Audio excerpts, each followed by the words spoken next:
Video को मैं आपसे सबसे पहले कह रहा हूं, मैं कभी नहीं कहता हूं, सबसे पहले कह रहा हूं इस वीडियो को ज्यादा से ज्यादा शेयर करें, क्योंकि ये बात राजस्थान के मुख्यमंत्री और रेलवे मंत्री के पास पहुंचनी चाहिए। नमस्कार, जय हिंद, जय राजस्थान, विजय राजस्थान में आपका भाई नरपत सिंह डंडोर। आप देख रहे हो राजस्थान की आवाज। राजस्थान की आवाज में बात करूंगा चेन्नई से। जो भाई जो अपने शेरगढ़ विधानसभा क्षेत्र के हैं, चेन्नई से जोधपुर की तरफ आ रहे थे, रास्ते के अंदर नांदूर महाराष्ट्र के अंदर सुमेर सिंह की निर्मम तरीके से हत्या हो जाती है। उस बारे में बातचीत करूंगा। बात करना इसलिए जरूरी है क्योंकि राजस्थान के अंदर एक भी ऐसा कोई सामाजिक कार्यक्रम नहीं है, चाहे मंदिर बनाओ, चाहे गौशाला बनाओ, चाहे कोई हॉस्टल बनाओ, कोई सामाजिक कार्यक्रम हो, चाहे राजनीतिक कार्यक्रम हो, चाहे चुनाव हो, सबसे ज्यादा फंड प्रवासी भाई जो राजस्थान के हैं और बाहर रहते हैं उनकी तरफ से आता है। परंतु उन भाइयों के लिए कोई भी प्रॉपर व्यवस्था नहीं है।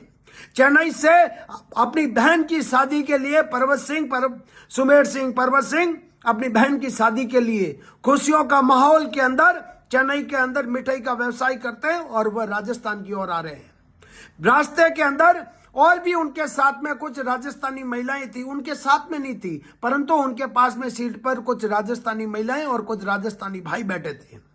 उनके साथ में कुछ युवा वहां आते हैं और उनके साथ में बदतमीजी करते हैं, गाली गलौज करते हैं और मारपीट करने का प्रयास करते हैं। परंतु सुमेर सिंह क्षत्रिय धर्म निभाते हैं और उनको बीच बचाव करने के लिए बीच में पड़ते हैं।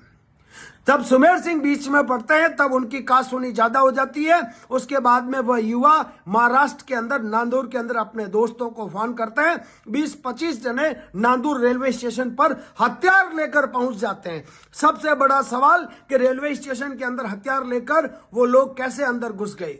उसके बाद में सुमेर सिंह के ऊपर ताबड़तोड़ चाकुओं से वार कर देते हैं और सुमेर सिंह को घायल कर देते हैं। परंतु वहां का जो पुलिस प्रशासन है, नांदूर रेलवे स्टेशन के जो अधिकारी है, वो तत्काल रूप से सुमेर सिंह को हॉस्पिटल तक नहीं पहुंचाते हैं। इस वजह से सुमेर सिंह की मौत हो जाती है। कितना बड़ा सवाल है। इस मामले के अंदर राजस्थान के मुख्यमंत्री भजनलाल शर्मा को महाराष्ट्र सरकार से बात करनी चाहिए और उच्च स्तरीय इस मामले में जांच होनी चाहिए और परिवार को न्याय मिलना चाहिए।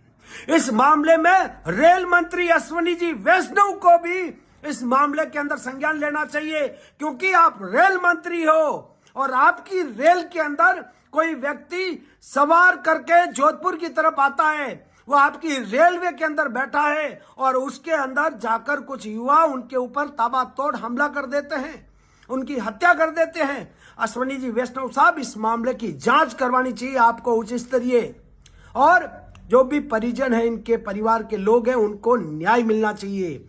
सुमेर सिंह के परिवार को न्याय मिलना चाहिए और रेलवे मंत्री की तरफ से इस परिवार को आर्थिक सहायता भी मिलनी चाहिए। मैं तो ये कहता हूं मुख्यमंत्री जी, इस मामले के अंदर आप संज्ञान लीजिए, क्योंकि राजस्थान के अंदर एक भी काम ऐसा नहीं है जो प्रवासी भाइयों के बिगैर होता है।